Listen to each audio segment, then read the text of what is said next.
Yep. one. Okay. All right. Okay, I'll make a motion to accept the agenda, Frank. please, I make a motion to accept the agenda as written. a second. Second. All in favor? Aye. Great, thanks.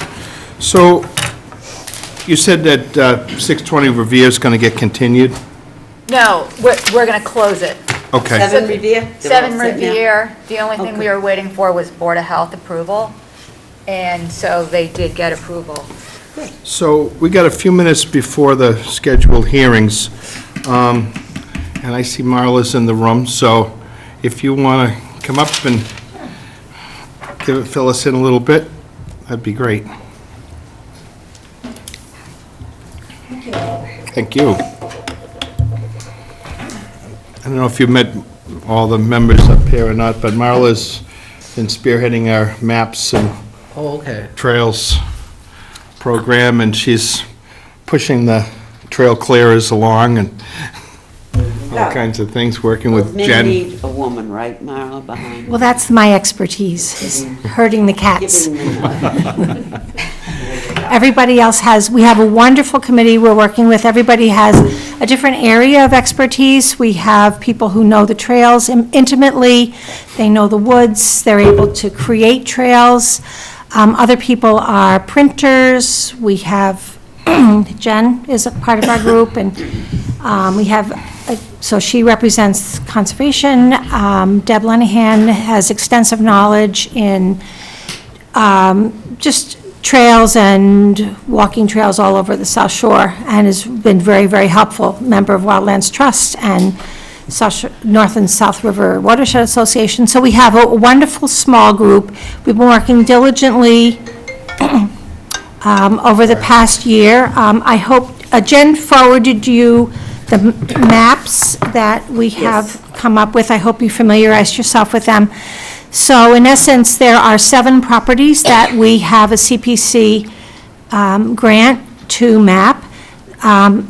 We hired Ivis Environmental to do the mapping, and they were to do 5 maps, which now we have completed. And then the last 2, Damon and Crosby, that deadline is May 31st next year. But of course, that's contingent on bridges and driveways and things. So our plan is, once you have approved our maps and the write-ups on them, then what we're hoping is that Amy, we can work with Amy and put them on the website, the Conservation Commission website, so that they will be available to the town. I've already spoken with the Mariner. She's interested in a Q&A so that it can be publicized that the maps are out there for all of our use. When parking lots are in, when bridges are built, when kiosks are in, at that point, we'll be ready to print maps. But until then, we're just going to deal online. People can print out their own maps. I've printed out mine. This is what they look like when they're printed out. They're very usable. We have our printer, Ernie Foster has, I don't know if you've been on any of the trails, but he's made the little markers, the trail markers in various colors. So, Sounds good. yeah, that's where we are. So basically, what I'm here for is to get your okay for the maps and the language, so that I can then work with Amy and we can get them online. Okay. And I really, truly appreciate all the effort. I know that you've been meeting regularly, you've put a lot of thought and time into all these maps. I know everybody's been out there on them. There's the emails that go back and forth are fantastic, you know, critiquing the maps, making sure they got the trails right, making sure everything is clear and understandable, user-friendly. Jen's put a pile of time into that, and it's been great, and it's something that we're really looking forward to having out there for the residents to use, and I think your approach is appropriate. You know, we still have some things to complete. Obviously, the the access roads and the parking, so we don't have everything totally in place. Is there a way to, so I appreciate that, and thank you and the group working with you. It's fun I wish I was out there more, you know, Yeah, it's a you see great these group. emails and correspondence between Howard and Rich and some others, you know, there's a tree down on this, and we'll get that, and there's so much of this gets done with these guys, they're just out there as volunteers, and it's really appreciated. The other thing that we're dealing with, that maybe we could have some direction on eventually, if you wanted to think about it, is how to report things that need to be done. We have people who live in the neighborhoods that can walk the trails frequently, and if they see a tree down, or if they see something that needs doing, it would be nice for that to be able to be communicated to us, but we don't want to clog up Conservation Office with that, but on the other hand, we don't want to be tied to it for the rest of our lives either. So we're just kind of trying to think that through, and we haven't come up with a good solution yet, but I'm sure one's out there, so at any rate, that's, Usually Howard, that's, Well, and I know, and well, he's been out there. but to Marla's point, you know, those are going to evolve over time, whether we have whether it can go on the Conservation's website somehow, you know, probably the least savvy person when it comes to that aspect. yeah, well, Jen has some real good ideas, too. And we've, lately, there's two other gentlemen that have been helping out with the trail clearing and all, and then they're great, and I know that there's other people out there interested, so we'll have a good list. So you said you're working on the write-ups. No, they're done. Yeah, I think Jen Yeah, emailed them to you. the packet that we shared Okay. has, for each of the 5, has the long and the short description. Okay. The short description will be subsequently in the spring formatted to go on the back of the map, so that when somebody prints it, they'll have both of that on theoretically one sheet of paper. But we're not doing that formatting until the springtime when we get to the other 2 maps, so that we just kind of do that whole thing at once. Okay. And on that same side, we would put kind of the rules and regulations that we'll be formalizing and some contact information, so that a user really just has everything in one sheet. Okay. So that's still to come? The second side of the map Yep. is still to come in the spring. But for now, this information would be on the website. Any user would have the short and the long description and the map, and the maps are reflective of what's there today. Okay. And that would be editable at this stage, if we get them out there and then we Yeah, get some feedback. absolutely. That's really a good way to do that, and we don't have a bunch of printed. And then the other thing that we're dealing with is that we really do need to come up with a set of rules for use for the trails. And I don't think they exist yet, but what we're going to do is to look at other communities' rules and regulations, come up with, see what ones would be appropriate to Scituate, and develop our own list, and then we'll come before you again for approval of that list Great. Well, you So- did send out one list, of rules, yeah. a while ago, I see maybe. it. I saw it. Maybe a while ago, but nothing was definitive. Right. Yeah. Okay, of rules for, I think they were proposed rules, Penny, or I think they were suggested rules, I don't think they were. Well, that's what I'm saying. Yeah, you're right. Not- Yeah, not yeah. what is finalized, but I did see, Yep. you know, some rules, and there were a few things that I wanted to talk to Frank about, that, Yeah. That's a work in progress. yes. That's Great. That's awesome. Appreciate it. Anybody have any, yeah, go ahead, Doug. I was just wondering who designed and created those maps? So we hired a firm, Ivis Environmental. It's Steve Ivis. They're really nice. His son Justin is the person who walks around and does the actual GIS mapping Yep, with the satellites. sure. And then his friend Jeff Peterson is the graphic artist. So it's really That's the Jeff. guy I wanted to hone in on and say. Yes, and I will report that back to him. I also think he's done an excellent job. Yeah, They so look- he's the they're really guy. good. Yeah. But there's been a great effort between all you folks. I mean, Marla's been regular meetings at the library with input from, like you say, Ernie Foster, the printer, Deb, Jen. Jen. Everybody's. Howard and Rich. Howard and Rich have all been extremely helpful, and it's been a good group. I mean, Yeah. Really, a lot of work's been put into that, and it shows. Yeah. Rich? Any, No, I thought it was great. Terrific. Paul? Looks scary. Good? Very impressive. Okay, thank you. Yeah. Jen? Questions? Yeah. I want to make sure we cover the hold harmless agreement as well. The what? The. Oh, did the you bring- hold harmless. Yeah. I saw We that. also submitted that. Marla's worked with other town offices to replicate a similar version that they have. So it's already been approved by the lawyers, but this is super important for us to have some of the great volunteers that we have out there. It just formalizes our maintenance process a little bit more. And has our legal counsel had a chance to? This, I don't think that the legal counsel has looked at this version. Okay. But this language is what Recreation uses. And Maura Glancy told me that many of the lawyers that she comes in contact with from other communities wish that other towns had this particular hold harmless agreement because they all like it. So all I did, to be honest with you, was anything that was recreation involved, I just put trails, our trail language in it. And I just didn't change anything that they used other than Okay. for conservation. But it would have to go before. Should, It would have to be reviewed. do you think we should just send that over to Jim and let it, or can we put that right to town council? Usually, I can get approval Okay. to send it to town council. okay, Yeah. good. Could Yes, I ma'am. ask you a question? I came here as an abutter, and I was told there would be a caption phone here so I could hear. By law, because I'm deaf legally, that I require a caption phone. Who did you request that of?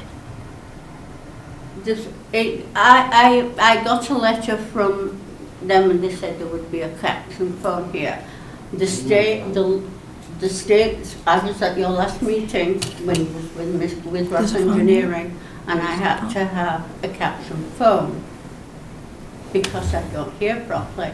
And my doctor had sent notes, letters in, and under circumstances when I come to being invited to a meeting, that's what should be provided.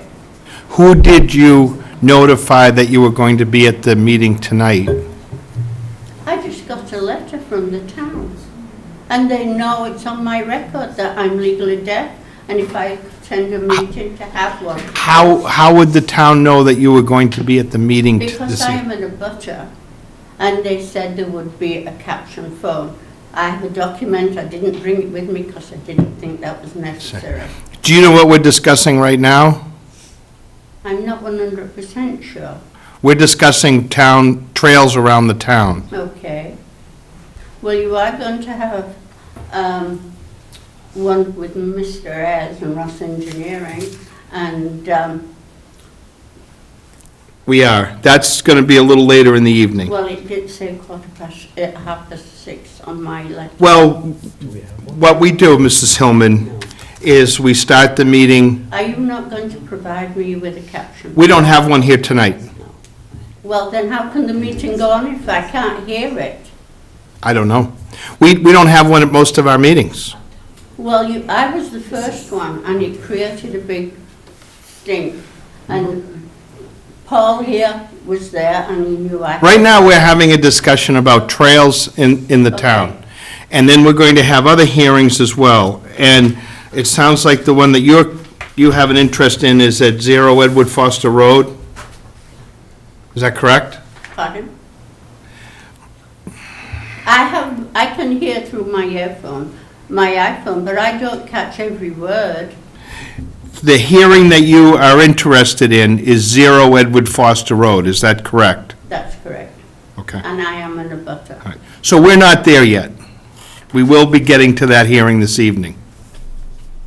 But I just asked you, are you providing me... And I just told you no, that we don't have one here. Well, then how can a meeting go forward if you can't? I'm deaf. I can't help if I have to hear from a phone. And sir, if you were blind, you would have to make allowances.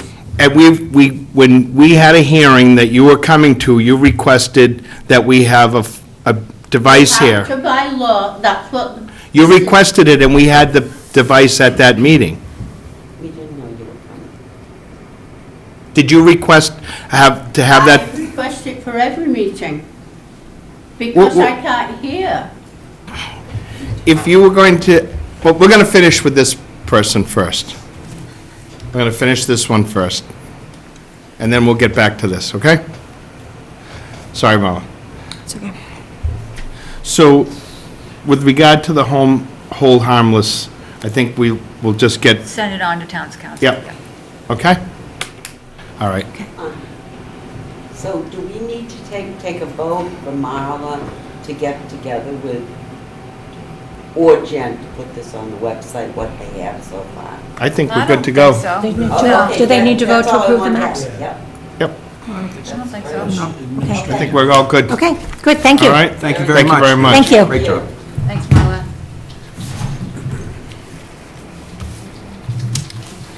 All right. Mrs. Hillman, we have 1, 2, 3, 4 hearings before Edward Foster Road. Is there anywhere that you can get anything out of this meeting? Otherwise, I think what we're going to do is, we have a meeting to hold tonight. Are you denying me access to a meeting that affects me? I'm not denying you to a meeting, you're I here. can't hear it, so how can it, before they said that it couldn't go forward if I wasn't provided with caption fund. I didn't know about a caption fund then. I learned from the state. And you requested it for that meeting. I requested it for all my meetings. This isn't your meeting. Well, as an abutter, I was told, If you wanted to have that device here, you should have requested that, and the town, that I was invited and it said a caption fund would. you got notification of a meeting. You received notification of a meeting. And it said a caption fund would be provided. Do you have a copy of that? I do at home, and I'll be happy to furbish it with you. Okay, It didn't come from us. all right. Did it come from you? Who did it come from I don't then? know. No, I sent an email to your husband and your address saying, let us know if you are coming and would like something special. Well, it didn't say exactly that, but anyways, and there was no response, so. We thought you were right. All right. So is this is the meeting with Mr. Ez going forward then? It will. And I will not be able to hear it, and yet, If you can't understand something, you tell me, and we'll repeat it. We'll do the best we can with you for that. Okay? They're entitled to have that meeting tonight, or at least to open it. excuse me, I'm entitled to have a caption phone. And I just said to you, and you just heard what Amy said, and you answered her, that no one responded that you wanted to have a caption phone. We're going to open that hearing. We'll do the best we can with it. If we can't finish it, we'll continue it. And I'm going to do the best I can to accommodate you with what we have.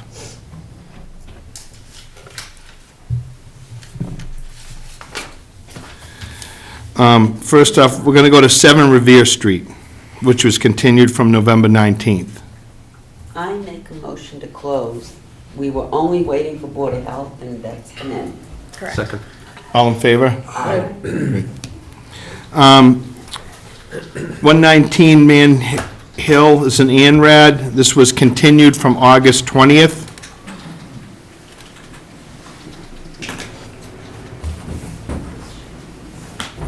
It's an handwriting.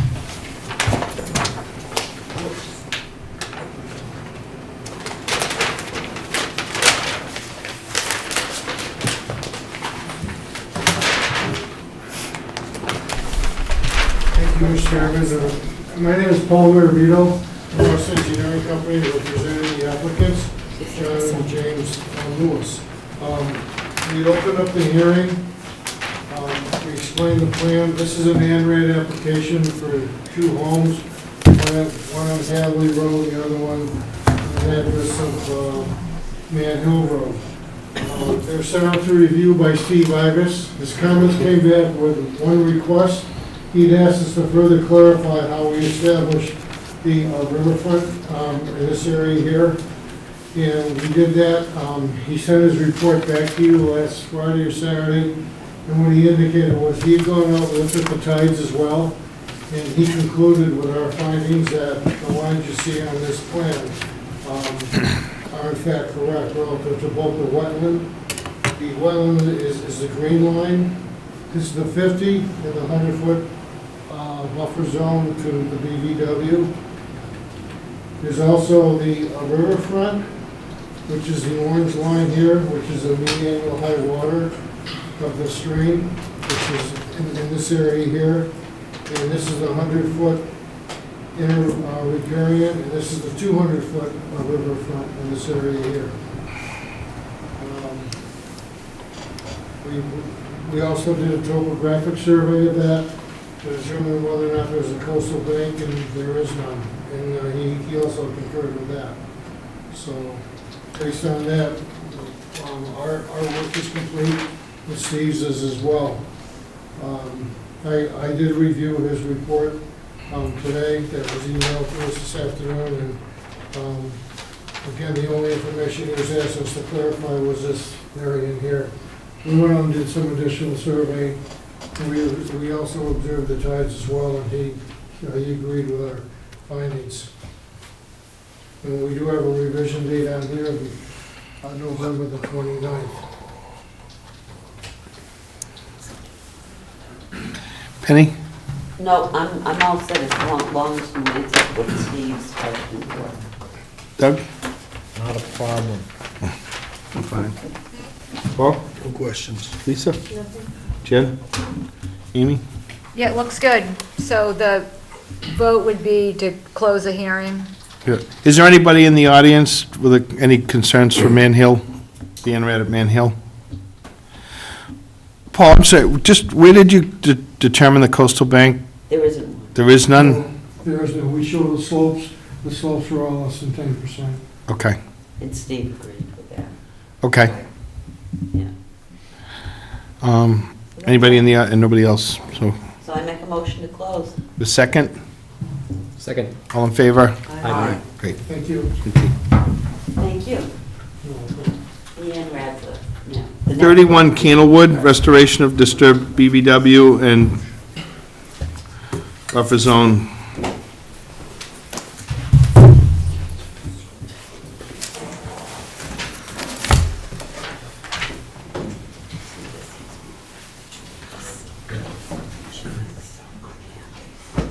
Folks, if you, for this one, you may want to move around so you can see the board a little bit better. Yeah.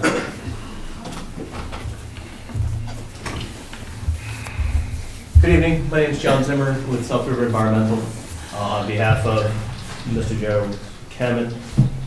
At the initial public hearing, we reviewed the site where there was some work within the 25-foot that extended into the BVW.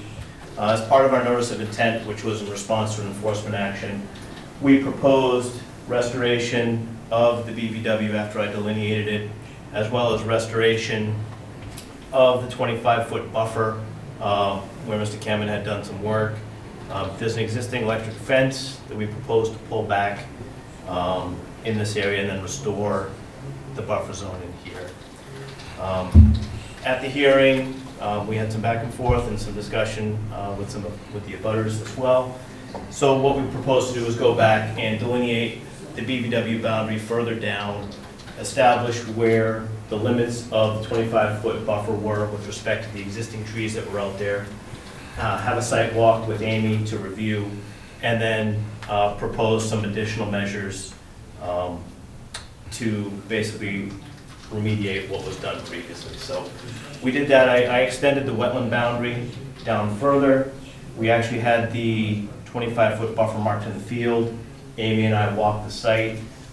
We reviewed this area in particular here and are now proposing to basically relocate 17 trees that are within the 25-foot buffer, move them out of the 25 to between 25 and 50, and conduct some additional restoration in here. Some of the trees that are within the 25 down here were some of the original trees that were installed, I don't know how long ago it was, but there's a letter from the commission to that effect. So these are larger trees that we felt that moving those would create a bigger disturbance than some of the smaller trees that were planted 5 to 10 years ago. So the current plan is to take these. We had originally requested to be able to plant some additional trees in the 25 to 50 here. What we're proposing now is to take these trees and move them out into the 25 to 50, get that area restored, and then relocate the fencing again. And then install the conservation markers along the 25. So it's very clear to Mr. Kamen that this area is off limits moving forward. Okay.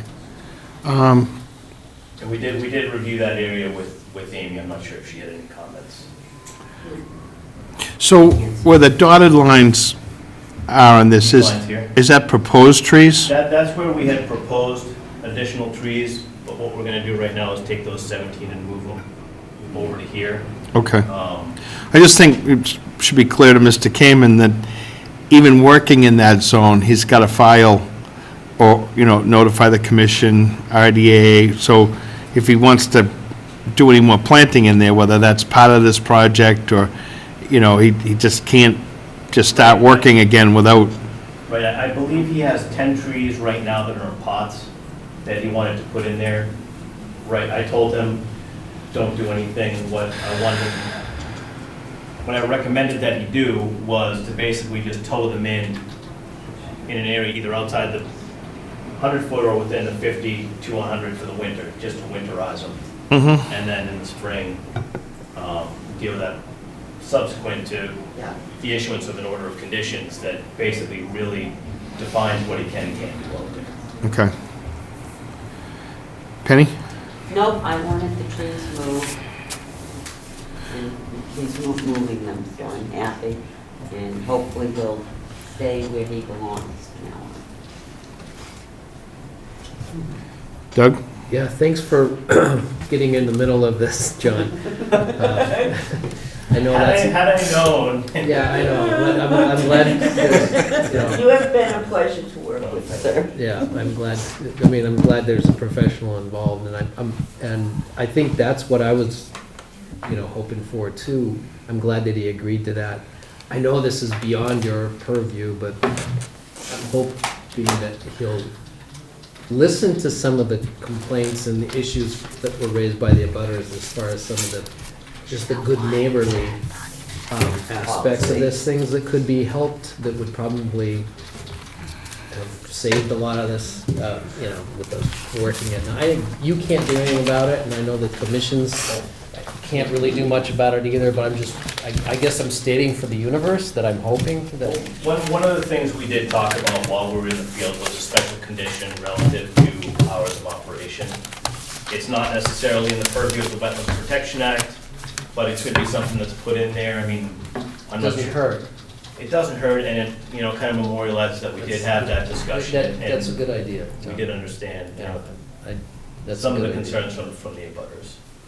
Yeah, I think that's, if this was a different project, you're looking at that, things like, wow, looks like you've addressed everything, but I know they've had a lot of history and a lot of, I think this, decades of. Right, I understand, yeah.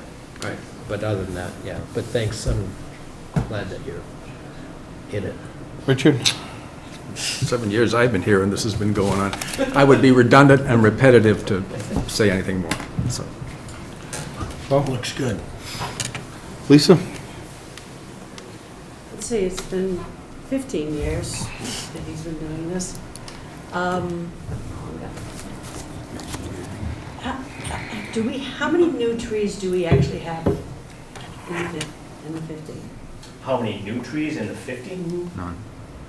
I mean, none, I don't believe any within the past 5 years. I mean, even the trees that we're relocating are 5 to 7 years old anyways. I mean, there's no new plantings that I saw.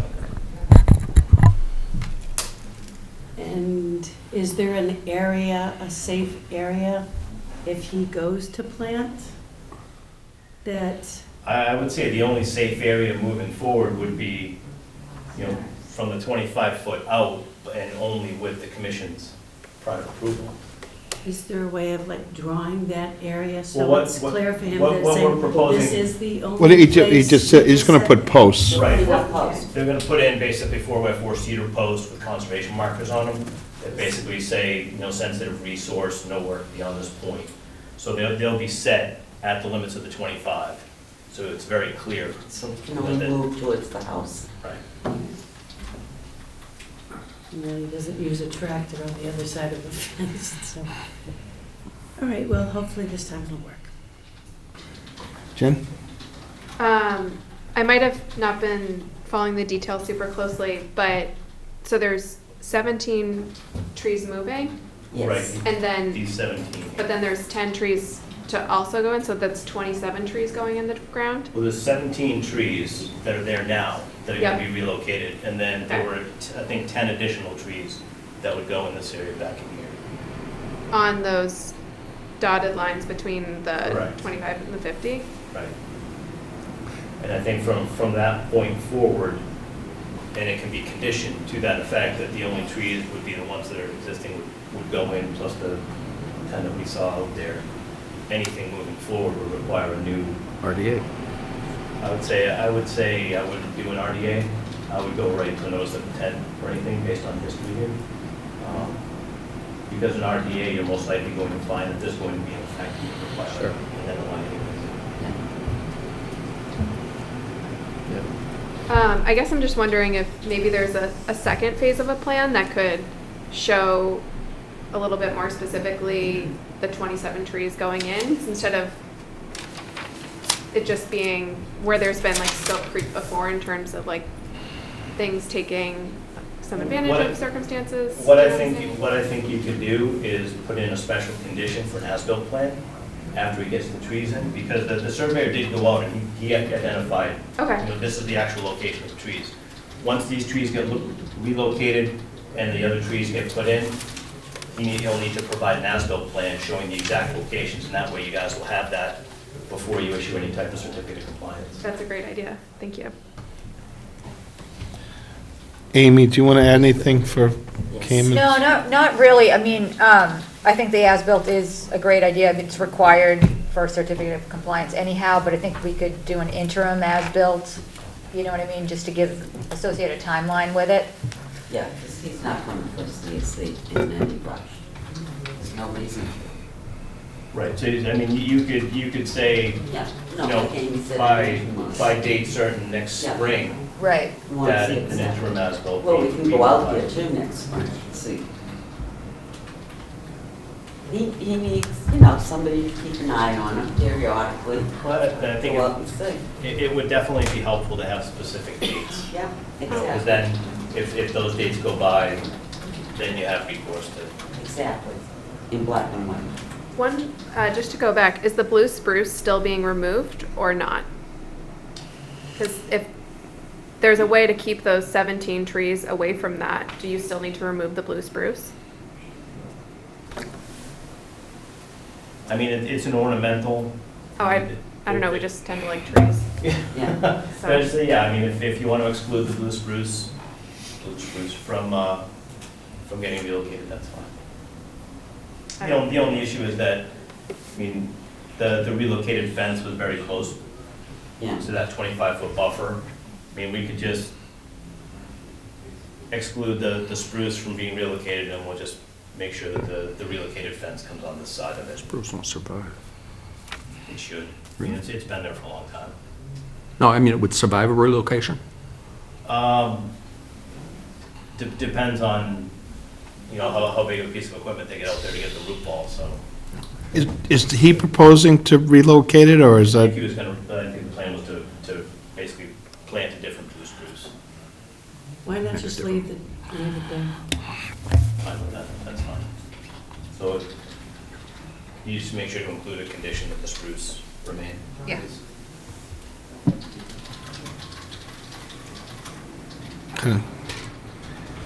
anybody in the audience? Well, so he's Just going to... state your name and, Chip Dungara, 40 Candlewood Drive. So basically, 17 trees are going to move within that buffer zone. Correct. The other 10 trees that he planted a few years back are going to stay because they're too mature.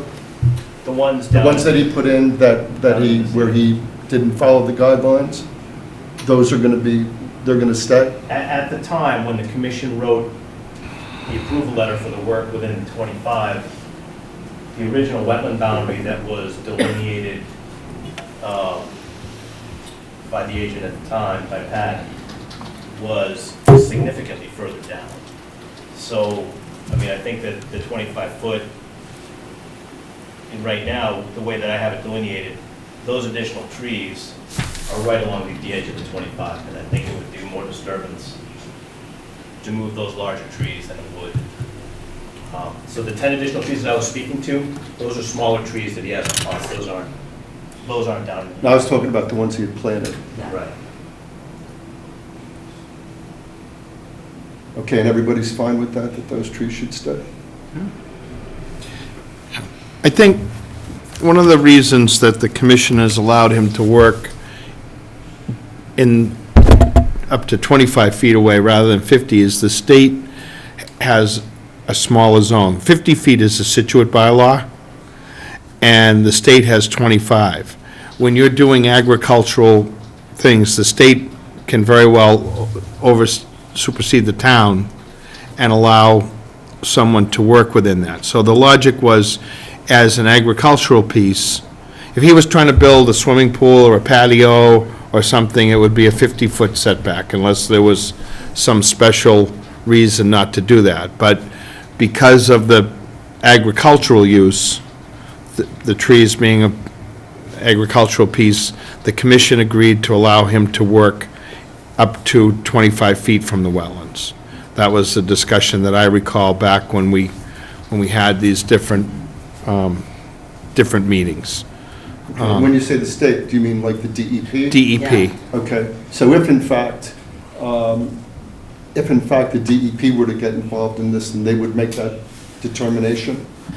I believe that if Mr. Kamen, if, let's say the commission said to him, remove everything that's in the 50-foot, okay, he could appeal that to the state, and the state could take a look at it and say, well, we allow people up to within 25, and this is an agricultural use, so there's a good chance that he would be allowed to do that. Okay, doesn't necessarily have to be, it could go the opposite way. It could, It could, but, it- but this was a decision that the commission made some time ago. And to be quite honest, you know, he's obviously disregarded some of that and moved Oh, into, well, no, I know, but, so we're pushing back again. okay. And this time, as John points out, we're supposed to get these demarcation markers, so hopefully, commission members can go out, if there's a question, take a look, have a better idea of where things are. And so there's a few trees, as John points out, that are right along the edge, and you kind of weigh out, is it worth digging these things up, disturbing that, or at this point, leave them? So that's the logic to do that. And Can I just add something to that? Yep, go ahead. The Wetlands Protection Act is actually significantly less restrictive than the local bylaw is. Under the Wetlands Protection Act, there's only a 100-foot buffer zone. There's no disturbance zones at all. So under the Wetlands Protection Act, if there was no bylaw, he could propose work right up to the wetland boundary. And, you know, based on the nature of the work, it would like to get approved because there's no impervious area, things like that. Having the bylaw with those no disturbance buffers and establishing those is going to protect the resource area a lot better than if it was just under the Wetlands Protection Act. See, the local bylaws can be more restrictive, but they can't be less restrictive than the state laws. Okay. Yes, sir. Pete Sullivan, 27 Candlewood Drive. You know, history tells us that we'll be back here sometime in the future. You know, and I heard the word recourse, I heard a few other things, but what's the committee's comfortability with the fact that you do have recourse? And I know, because it's just, it seems to be a tug of war and has been going on for years and years now. I heard 7 years and 15 years. And so, you know, we'll all be retired and it'll still be going on. So how do we, you know, what's the recourse? What does the committee have for muscle to make sure that things don't slide again? Well, not a lot. I mean, it's the same thing with people that speed or rob banks, you know? They can enforce it as much as they can, but if the person's gonna continue to do it, we just have to keep pursuing it. I think one of the things I wanted to say to John, and maybe we can have this in the order as well, needs to be clear to Mr. Kamen that he can't do ornamental work or landscape work in that 25-foot strip.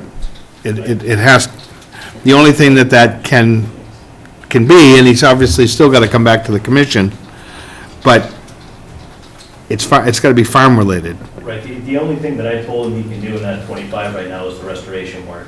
Okay. And the only plantings that are going in there are native plantings, whether they're wetland or buffer zone species.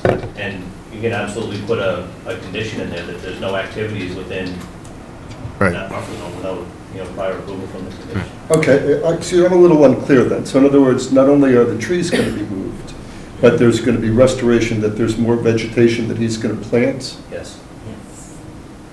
Yeah, and that vegetation needs to be native, not ornamental, so they're not, landscape plants. They're actually, red maples and high bush blueberries, things that you find out in a standard wetland, if you will. So basically putting the land back to the condition it was before he did what he did. That's the goal. Is that right? Yes. Okay. We don't want him to be doing ornamental work or landscaping beyond that. It's got to be a restoration. Okay. One other thing, just the point that Pete brought up about, I had this conversation with Amy as well, as far as what teeth do you have, and you don't have teeth, really. I mean, that would be something where you did put a fine, or you put something, there was a clause, and I wish Bob was here, that he has all the records. When Jerry was not compliant, there was a fine per day that he was supposed to have paid, and then there was another, I forget, it was a pretty substantial amount of money, I believe, right, Amy?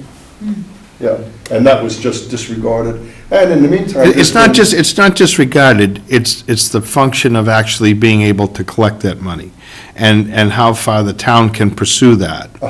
Okay.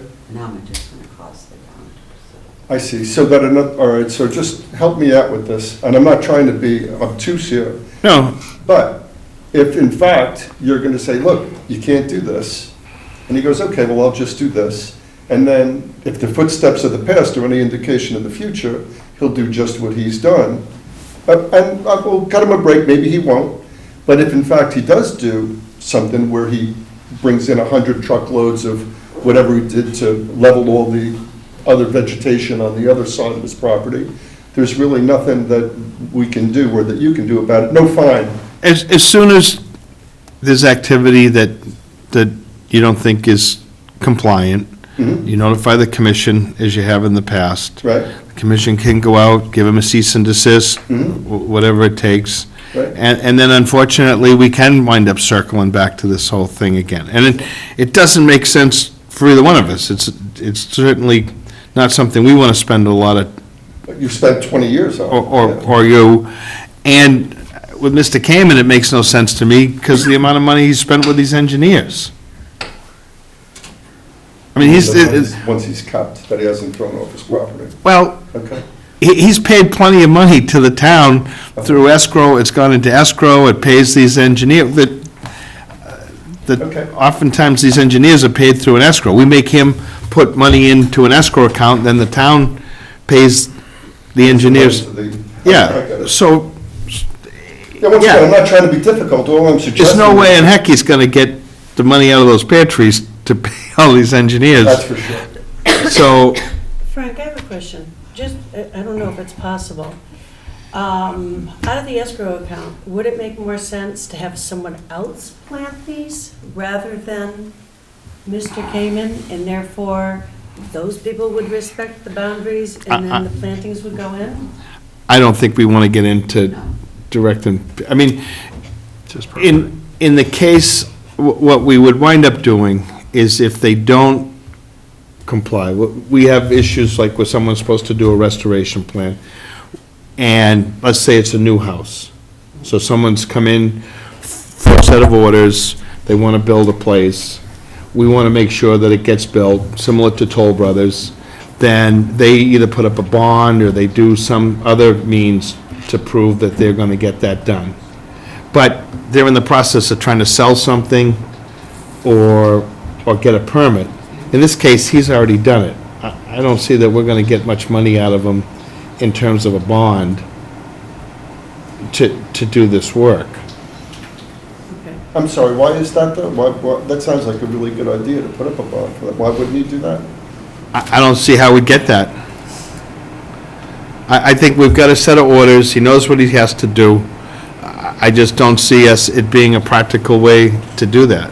Right, I mean, if the trees are moved and he complies, it doesn't matter who's holding the shovel.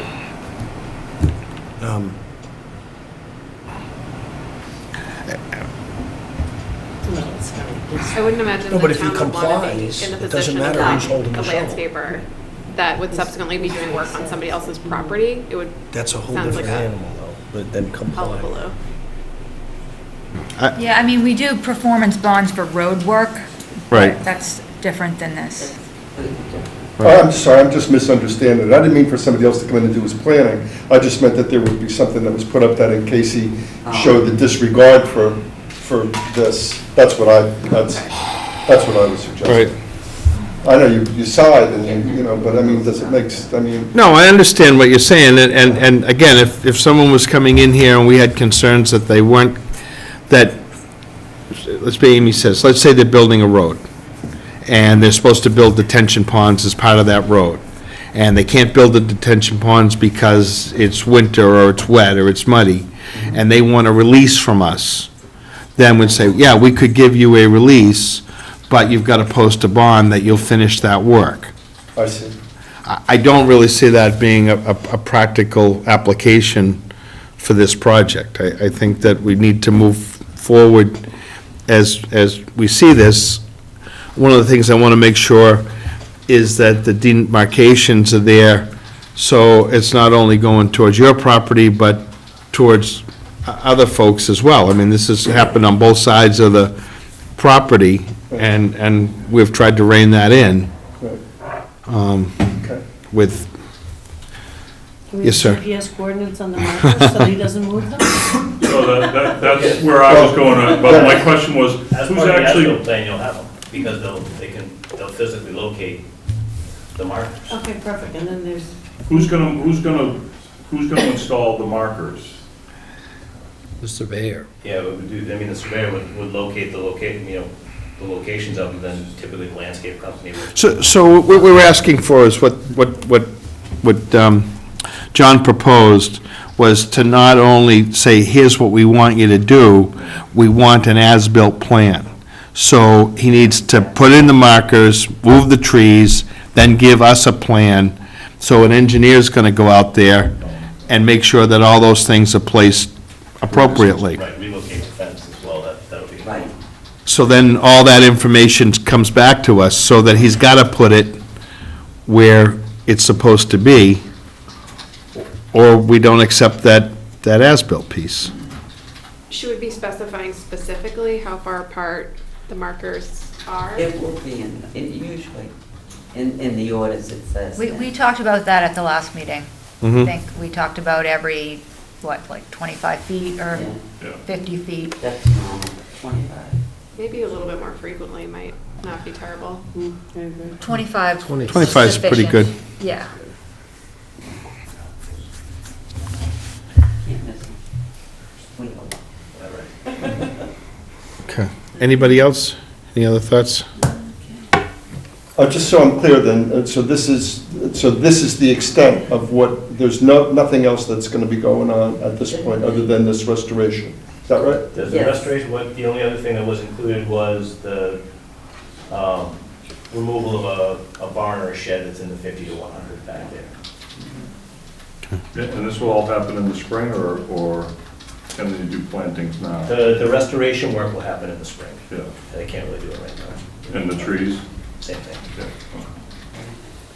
Well, as soon as we issue the order, the enforcement is lifted. So there will no longer be a cease and desist, meaning that he is free to work on the property. At any time, once you lift the order. Well, we're gonna build into it an hour of operation special Okay. condition, but, All right. again, that's somewhat out of our purview, since it's not tied to the Wetlands Protection Act or the Scituate bylaw, but, we can put it in there. And I've talked to Cayman about it. I mean, I think he wants to respect that condition, but it's the long farming hours in the summer, he likes to take advantage of the long days. I don't know what to say about that, but, Yeah. I mean, 7 o'clock at night, I think that's what I'm thinking on that. 7 to 7, is that generally? Yeah. I mean, again, if you take, say, like Simon's or some other farm, Steverman's, whatever, I mean, those people are allowed to work at all those hours and more. And we have no regulation over that. I mean, he does, I don't think he's registered as a farm or whatever, but again, he's doing this as a farm operation. And it's a little bit more difficult to deal with that. So we have to be thoughtful of what we put in the orders as to whether they're enforceable. Right, I know, because in the summer, 7, I mean, it sounds reasonable to me, but it stays light till, close to 9, Right. or a good part of June and July, so I'm sure that he's been caught out there after 8, right? After 10, It's when it's dark. with they his get upset. miner's light on his. Yeah. Could we on say it's his, like dawn to dusk? Is there a do not disturb? Because then, That's a good idea. But that's the police. That's Yeah. not us. We've notified the police. 7 to 7, dawn to dusk could be 5:30 in the morning, I don't know. It's too subjective. Yeah. 7 to 7 is. 7 to 7 sounds. All right, well, again, but. We can talk that But up. whether or not it's enforceable by us, I mean, we Well, can, we can put it out there. I think we know it's not enforceable, but I think to have it memorialized in there. Yes. And it's not just saying, I don't think it's too late to put forward a citizen petition for a bylaw change, for a noise bylaw, Yeah. which you would do that through, I think, zoning bylaws, planning office. Yeah. Is that after January 1st, Amy, that we can do that, or can we do that? I'm not sure about the exact timelines, but the town administrator's office would know that. Okay. So I think it would have to go through town meeting. it would go through town meeting, but I think that would be something we could definitely get through, yeah. I have a question on what you said, that the cease and desist ends when the order goes in. But if the only thing he can work on is this, and it doesn't happen till the spring, then he shouldn't be doing anything out there in the winter. I'm a little confused, because if this is the limit of what he can do on that property, and you just said that you can't plant now, But what the order of conditions covers is the restoration work and the removal of trees. The work back here, within the 50 to 100, isn't covered by the enforcement. I mean, I guess generally, it's a general enforcement order that he shouldn't be doing anything out there right now. But the enforcement was specific to the activities that were done in this area. So once the order of conditions is issued for this area, I mean, he's still bound to comply with the conditions of the permit, but it allows him to work in other areas of the property that aren't covered by that order of but conditions. the cease and desist now is his property. Right now, until. within the buffer. Right. Everything within the 100. So he can work in other areas of Yeah, the property. this yellow line right here, this is the extent of the 100-foot buffer zone, so he really only has a kind of a small triangle right now that's outside conservation jurisdiction. And weather depending, I wouldn't be surprised if he tries to do some of this work, if this winter. He may. I would recommend a condition that he notify the office prior to the start of any work out there associated Yeah. with the work. Good idea, yeah. I mean, because he could put the posts in, he could start to try to uproot the trees. Yeah, my guess is that he's gonna wanna leave the trees in through the winter, because we don't know, if and when we're gonna get another Yeah, hard okay. frost. But, if it stays like it is now, he could probably get the post in and potentially relocate the electric fence. I have one other question about the electric fence, and that's it. It seems a little dangerous to me. Is it, I mean, there's a lot of kids in the other neighborhoods there.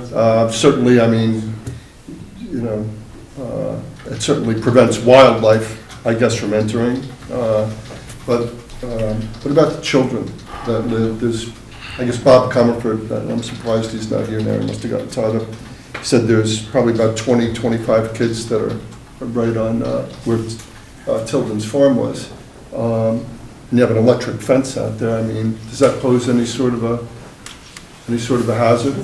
Yeah, I don't think Yeah. we can. Yeah, unless it's illegal, Not to my knowledge. you know, we can't just Yeah. arbitrarily.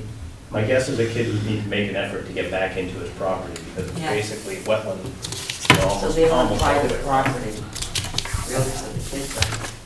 You Seems know? pretty dangerous, but, Well, I hear what you're saying, but I also know I grew up next to, where there was a huge farm, a milk farm, and there was wires out there, and okay. we stayed half away from it. It, unfortunately, ran into my fair share of electric fences. It gives you a little shock, but, Yeah. you know, it's enough to keep you aware of It's them. not gonna, Will it give you more of a shock if you're standing in water? Typically. Yeah, once you No, but complete you the have circuit, private property, yeah. Lisa. I've been zapped, it doesn't matter. you know? I mean, It's a good question. I came in a little late. Can we set a deadline for the restoration? well, it would be spring. No, I know, but is there a date? Are we thinking of a Well, date? we probably will put something in. The orders, we haven't written the orders. Okay. But yeah, we'd want this done before summer. Yeah, that's We're what not I'm gonna let thinking. it go on and Yeah. on the rest Typically, there's timelines, yeah, for planting and, Because we want the. Maybe with him, an exact date would be helpful, measurable. take- But Yeah, that's, the- there was discussion of an interim as-built Yeah, plan. we had talked about Right. that before. With The dates the certain. last order we did, after enforcement, we definitely tied timelines into the order. Yes, Like Oceanside, if you recall. Yep. Yeah, Like within 45 days, this must be done. and there's no confusion. Right. The date's Yeah. the date. yeah. Good point. Anything else? I make a motion to close. Second? Second. In favor? Aye. Thank you. Thank you. Thank you very much. Good luck. Thank you, John. Thanks. Thank you. thank you. Well, now we'll see if he complies, right? That's right. I hope he does. Anybody want to take any bets? I'm offering $5. Italian in there. Okay. I figure I got the best. Taking bets at Twin Rivers. Hey, thanks for Thank you. for all your Thank you. time. Happy holidays. Have a good And holiday. please, I hope that you all stay on top of this, as I think that you Well- will, and Merry Christmas to everybody. Same to you. Take care.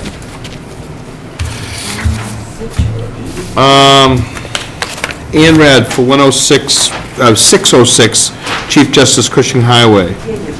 On December 17, 2018, at 6:30 PM in the Town Hall, Scituate Conservation Commission will hold a wetlands hearing under Chapter 131, Section 40 of the Massachusetts General Laws, and Section,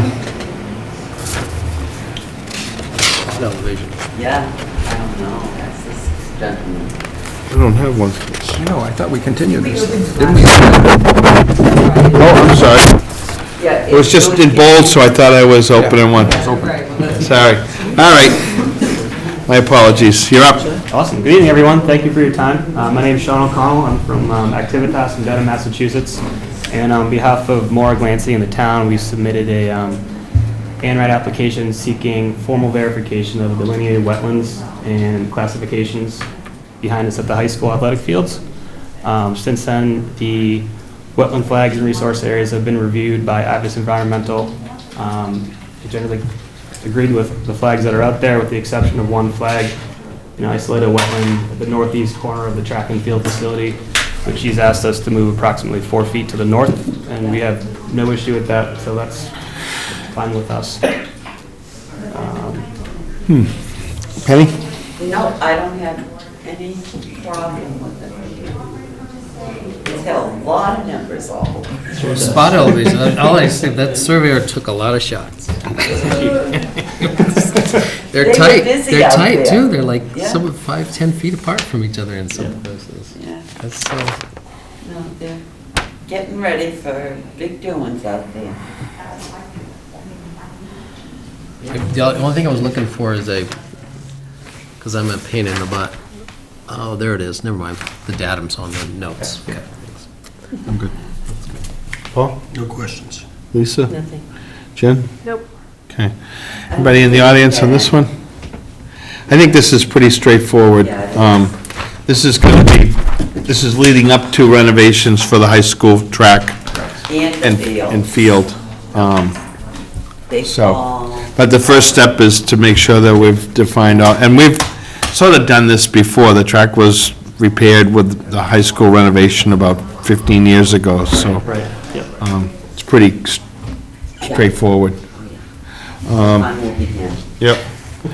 Amy, any comments on the 606 Chief Justice Cushing? No, that went well. Okay. We agree. The motion to close. All in favor? No, second. Second.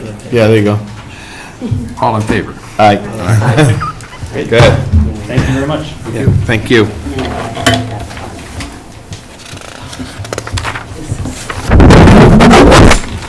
Okay, Mrs. Hellman?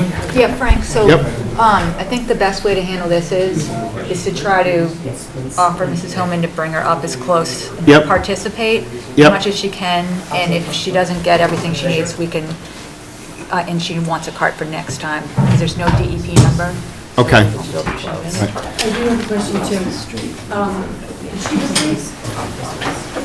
Yes. Because if she, okay, so she, we were all facing, Right. she could read our lips. Mrs. Hellman? We're opening the hearing on 0 Edward Foster Road right now. So I would ask that maybe you want to sit a little closer, Amigo, would you like to sit up? and then we're going to do our best to make it audible for you. And if you have any questions or you don't understand something, by all means, please say that. Okay? Thank you. So, I guess we got to read this one. On December 17th at 6:25 PM, the Town Hall, the Scituate Conservation Commission will hold a wetlands hearing under Chapter 131, Section 40 of the Massachusetts General Laws and Section 30700, Town of Scituate Code of Bylaws regarding the application of Michael and Virginia Ayers for vegetation management on property located at 0 Edward Foster Road, Scituate. Abutters and other interested parties are invited to attend. Good evening, members of the commission. Brad Holmes with Environmental Consulting and Restoration. Along with me is the applicant, Ginny Ayers, and Paul Mirabito from Ross Engineering. We've submitted a notice of intent application for 0. Brad, can you turn that a little bit, and maybe if you stand Yeah, between, get over here. And look at Mrs. Hellman. And let her read your lips. Okay. We submitted a notice of intent application for 0 Edward Foster Road. This was a parcel of land that was subdivided from a larger parcel. It's an individual parcel here, right along the northern section of Edward Foster Road and abuts the harbor to the north. What we're proposing is a vegetation management plan on this parcel of land only. We're not talking about any other properties beyond this one parcel here. The site contains a salt marsh that's designated here in blue that I've delineated, and then it merges into a bordering vegetated wetland that's been delineated here in green. And there's also a buffer zone that runs up to the edge of the Edward Foster roadway, and there's a small piece of coastal bank by definition because of the slope here within the flood zone. The entire property is within the FEMA flood zone. So we have salt marsh, bordering vegetated wetland, coastal bank, buffer zone, and land subject to coastal storm flows. So it's fully within the Conservation Commission's jurisdiction. We've gone way beyond the 50-foot no touch. What we're looking to do is a vegetation management plan. Brad, you know what would be good? Could You I could. ask this question? Sure. You know when you tag, I don't know if you tagged, but the tagline went right round the corner, and I took photographs, and they were close to the road. Is that red line the one where you tagged? Because- Mrs. Hillman, what typically we do, the procedure that we would follow is that Brad will make his presentation, Okay. the commission members will ask some questions, and then we'll open it up to the audience. Okay. And then we'll do that. Brad, what I might ask you to do is, all the commission members can hear you, so as much as you're presenting to us, why don't you try to face Mrs. Hillman? Sure. Okay? I can read your face. Okay. So, again, so we're working on this parcel here, parcel 1. And what we're looking to do is a vegetation management plan. And the vegetation management plan consists of basically 2 aspects. One is to go in and remove non-native invasive plants, plants that strangle out the environment, that degrade the environment, and are actually a pest. That would be proposed within the bordering vegetative wetland in the buffer zone. We're not proposing any work further into that salt marsh area, although there is phragmites right along that salt marsh edge. So what we're proposing is to eradicate non-native invasive plants. It will be a project that will take time. It's not something that can be done right away. It's going to be done over a period of time. There'll be conditions in the order of conditions, and it may even require an extension to the order of conditions because it's not the easiest of process. But over time, we can improve the health of the wetland and the environment. The other aspect, and I said there's 2 aspects, the other aspect is to do some vista pruning. This area doesn't contain very many large trees, but there are some larger trees along the buffer zone to the road. What we're looking to do is just do some pruning to open up some vistas so that there'd be better views through that property into the harbor. So the residents on this side of the road would be to get a better view through that property into the harbor. The vista pruning would not involve the removal of any trees. It would be done so that it's just limbing and shaping of trees. There are some large Norway maples here, which are also non-native invasive, but we're not proposing to take those out. We're just proposing to thin them and do some vista pruning. So overall, the project is the removal of nuisance vegetation, vista pruning, and we do include a proposal that once we get the non-native invasive pests out, we would reintroduce native plants to bring that area back to what it should be as more of a coastal wetland with native plants. So you should be able to see some wildlife improvements, some birds coming back, some berries for wildlife, and maybe some better vistas. So we're here because we're in the Conservation Commission's resource areas, and we're not proposing any construction or development. It's just the vegetation removal would all be done by hand, hand being laborers or arborists with chainsaws. It wouldn't involve any machinery in the site. There may be some brush piles that would have to be created and either hauled away or try to chip, but I know that it's very tight along that shoulder of the road, so I don't think there'd be much of an opportunity to do that type of chipping, really just probably putting in the back of trucks and hauling away. So the project is just that vegetation management plan. I'll take any questions the commission may have. Penny? No, I think that's a wonderful idea to clean it up. I do too. I have no problem at all. You just want to take at it. That's for sure. And it's a long term, it's not short. So, you have my blessing. Hi, Brad. I was just reading this because the first time, my first question was about, how do you do this? And so there's a nice detailed description of manually going in and manually applying approved herbicides and stuff like that.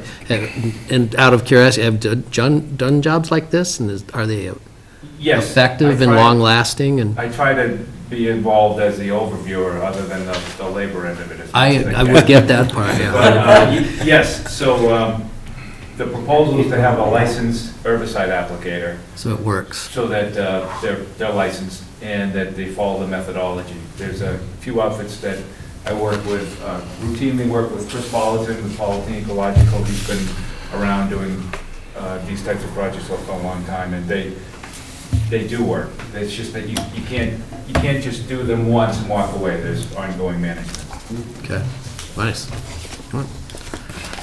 Richard? I know you said a long time, and I have an idea, but can you be a little more specific about how long how many seasons you think it would take? Well, the order of conditions is good for 3 years. Yes. Right, and we can extend for 3 years. Yes. If we could get in the first year and do more of a intense round of removal and to get out the shrubs, you're probably, over time, I would say within 3 to 5 years you'd have it, so that it would be really only, at the end of September, someone walking through the area and being able to pull seedlings that are coming up, because all the stumps of the vegetation that you've cut are now dead, and they're not stump sprouting, because you applied the herbicide to the cut stem, but the new seedlings that will come up, you'll have to hand pull. And that will be a minimal amount of effort as compared to the work to get it undertaken underway. But that'll be forever. But, I mean, Right. some level of maintenance once you tackle the bigger stuff. Correct, but everybody has Yeah. that issue, right? And if we could get to a point where there aren't as much bare soils for seedlings to, try to pioneer, then that would be much of a chance. Questions? Lisa?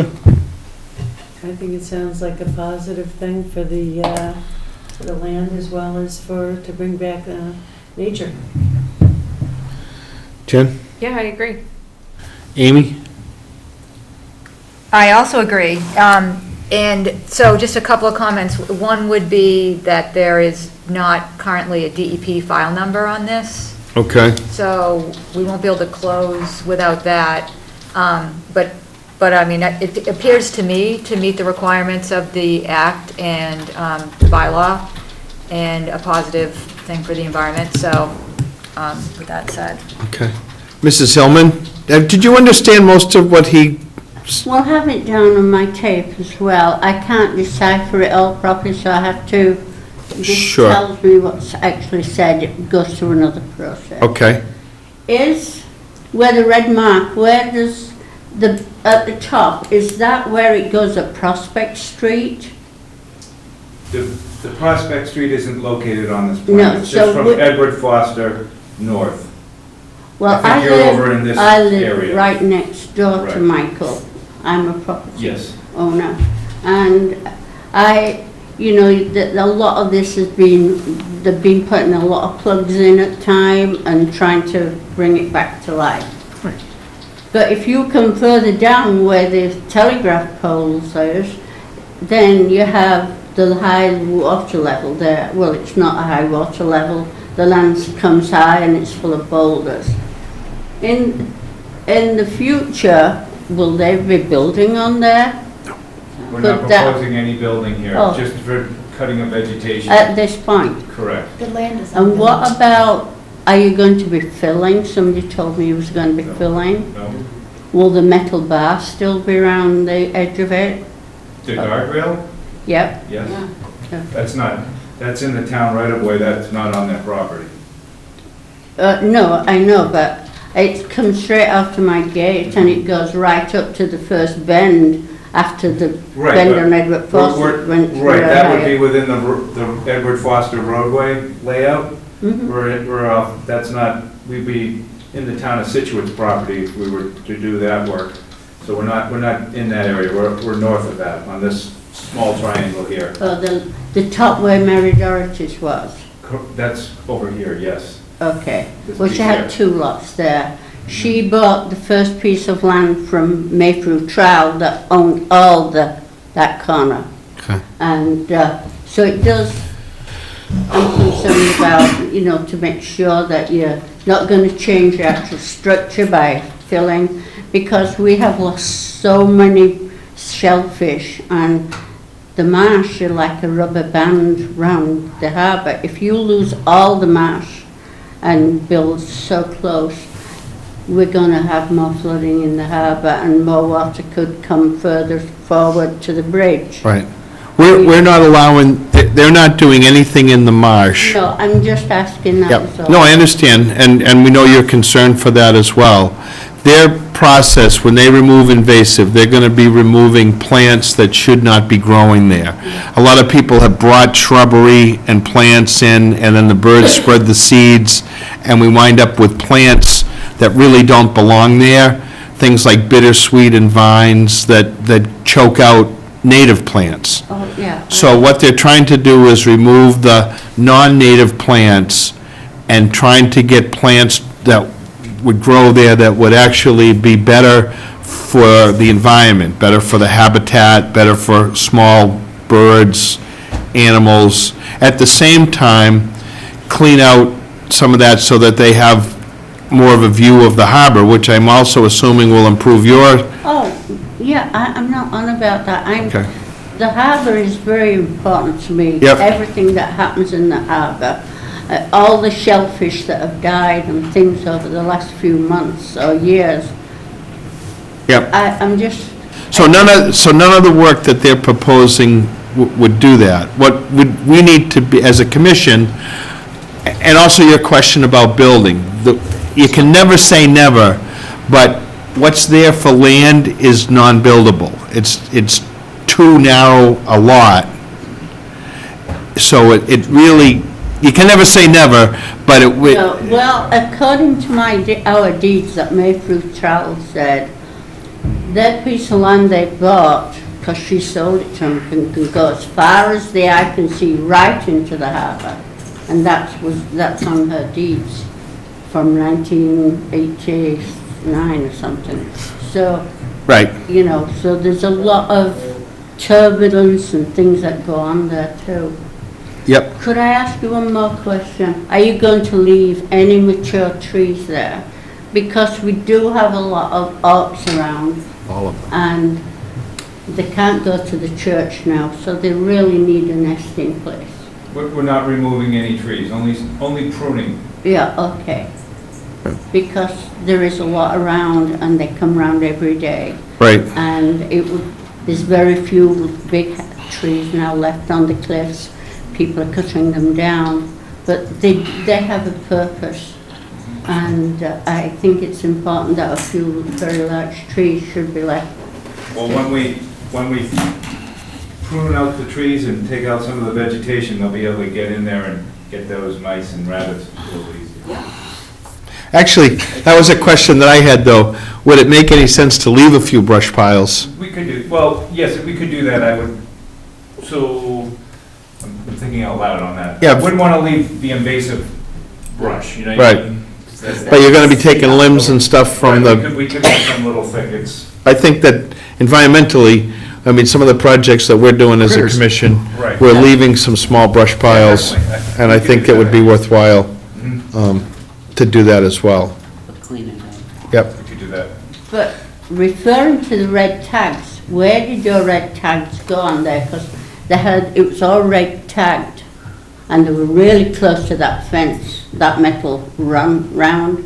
I took some pictures, and it went they all went and disappeared within 2 days. So when it was tagged, where does the water line, the conservation line actually start there?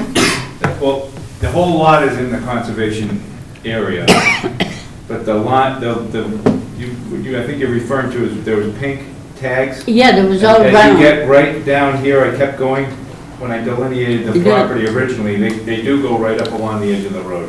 They went up past Michael's, not all the way up, but part way up. And a couple came to close to the telegraph pole, but they all disappeared.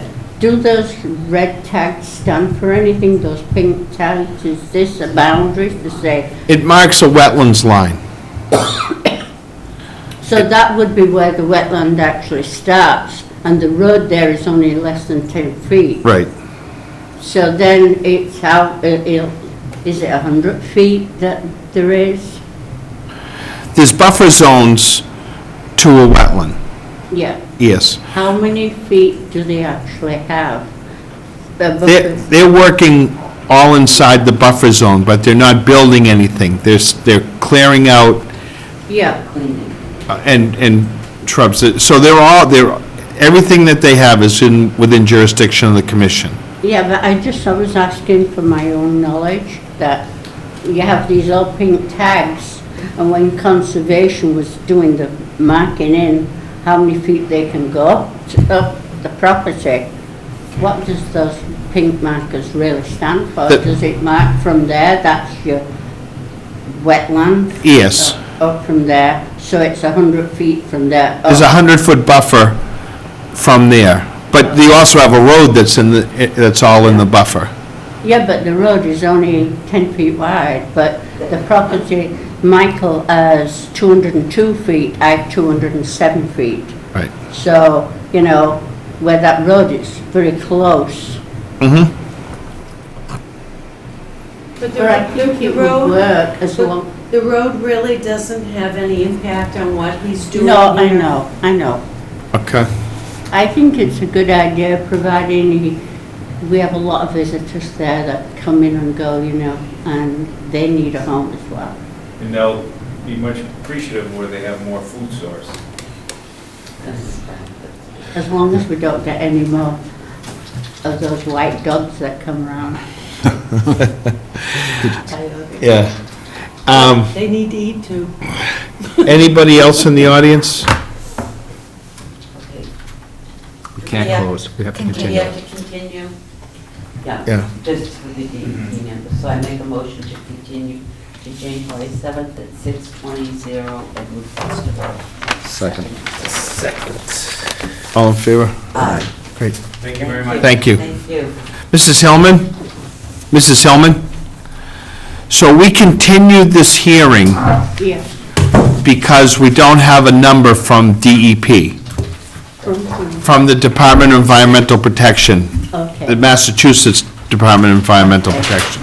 So we're going to have another hearing, but primarily it'll be just to close this up.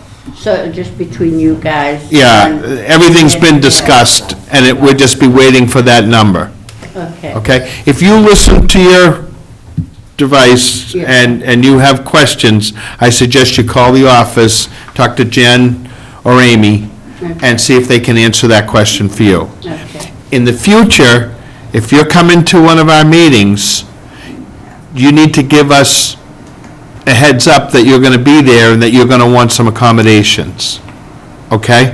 I thought we had it, to be honest. All right, well, I'm sorry that happened, but it needs to be clear to us, and we need enough time to make sure we have the accommodations that you need, Yeah, because they have to. okay? Like 2 weeks? I don't know how long it takes, but, it shouldn't take 2 isn't a weeks. day thing. no, it takes a little No, while. They had to rent it. Yeah, it went through the selectman's office. Anyways. yeah. Okay? I've got some photos I'd like to give to her. Sure. And on the harbour and what's been happening. That's all shellfish dying under the bridge. We're pretty aware of it, yeah. So I'd like you to have a look at those at some time, and you're willing to share them. Sure, Thank you. thanks. Thank you.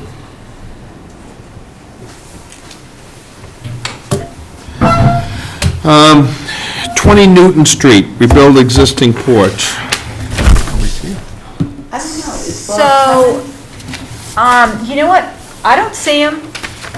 So I'm thinking because town hall phone lines were down Yeah, they were most down of all today, that after he and I had a chat this morning about a couple of things, that he was unable to get back in touch to continue.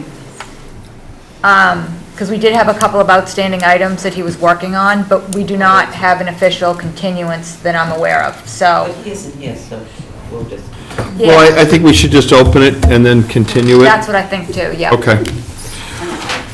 On December 17th, 2018, at 6:30 PM, the Town Hall, Situate Conservation Commission will act on the wetlands, will hold a wetlands hearing under Chapter 131, Section 4 of the Massachusetts General Laws and Section 30700 Town of Situate Code of Bylaws regarding the application of Myron Osborne for rebuilding an existing porch on a dwelling located at 20 Newton Street, Scituate. Abutters and other interested parties are invited to attend. motion to continue 20 Newton Street to January 7th at 6:20. Second? All in favor? Aye. Great. What else do we have on the agenda? COCs. Certificate of compliance for Mordecai Lincoln Road? Right, so Mordecai Lincoln Road was the dam removal project, and that looks great, if you haven't been out there recently. Yeah, it looks It's unbelievable. totally different from, Looks so great. yeah, no, they did an awesome job. Sure, And it I'm cost a anxious fortune. for the spring, too, to see what's growing in the little island and created. It was a positive thing, but it cost way too much money to do that. But a lot of it was grant money. It's still money. Yeah, no, I know that, but it hasn't been done. It's from your left pocket instead of your right Well, pocket. listen, better we got it than some other town, right? Hey, you're doing good. It's your money. It is our money, so we got some back. All right, Oh, you're a pain in the butt. It was a I good, get it. I get you all right. I'm going to make a motion to accept the orders of condition written for 28 in Harbor Road. We got the subject totally. We got another certificate of compliance. That was What about the great. other COs? How about I'm 106 going back. Mordecai Lincoln Road, are we okay with that one? Yeah, we're okay with both. And Jericho Road? Good. No vote needed, Yeah. so, okay. What about Indian Trail? That's not on here. It's not on. That's the- not on here, but, I want to fill us in on something? no, I think that one's also good. We prepared that one to sign too, right? Yeah, yeah. Okay, We're gonna vote on Indian Trail Road too. awesome. All right, Penny, what do you want to do now? The orders of condition 28 in Harbor Road as written. They were fine. They were good. Okay, Somebody take a second, motion? please. Motion to accept the OOC second? on 28 Inner Harbor Road. Second? All- Second. All in favor? Aye. That felt Okay. good. Oh, honestly. Actually, she made the motion, my I did, but apologies. that's You all made the right. second. I make a motion that we accept the orders of condition for 6 McDonald Terrace, the raise and rebuild as written. Second. All in favor? Okay. Great. Very good. Okay, what else? Anything else of any earth-shattering consequences that we need to know of this evening? Next conservation meeting is January 7th, 2019, 19. with our new filing application due date, December 19th, so that's only 2 days. 2 days from now. Yeah. And other information due by December 28th. When's that next meeting? January 7th. First Monday First of Monday in January. January. Maybe there'll be some snow on the ground. Do you know on the, just curious, on the Newton Street, Myron Osborne's the builder, he's not the owner, am I correct? Pretty sure it is, because he was the one that did all our work on my house. Yeah, that sounds right. Okay. Yep. Yeah, they've got a dozen footings that they want to put in. so. Anything else? Anybody have any other? No, well, it says, oh. Did anybody have feedback on the trail write-ups, or any changes or anything? The only thing I was thinking, what I'd like to, And you we can email it to me if you do, and I'll compile it. but- put that out online. I would like to get that out to a few other, want to get some feedback from like the folks at Maxwell. Yeah, I can send you, you can just forward that whole Yeah, PDF. I'll do that. Just see if they have any, I mean, it's good Yeah. that we're not cast in stone just yet if somebody thinks that, It's very easy to make changes, because okay. it's all just words. And nothing's been. Yeah, written. none of the trails, I think the trails, you guys have them Yeah. nailed. I mean, there's no way they're Oh, gonna that's get it great. any better. Oh, it was great. And maybe just somebody has some thoughts on some of the verbiage or something like that. Yeah, but like take the maps and go walk a trail, and if it's not clear to you, because we do hear feedback from, you got quite the.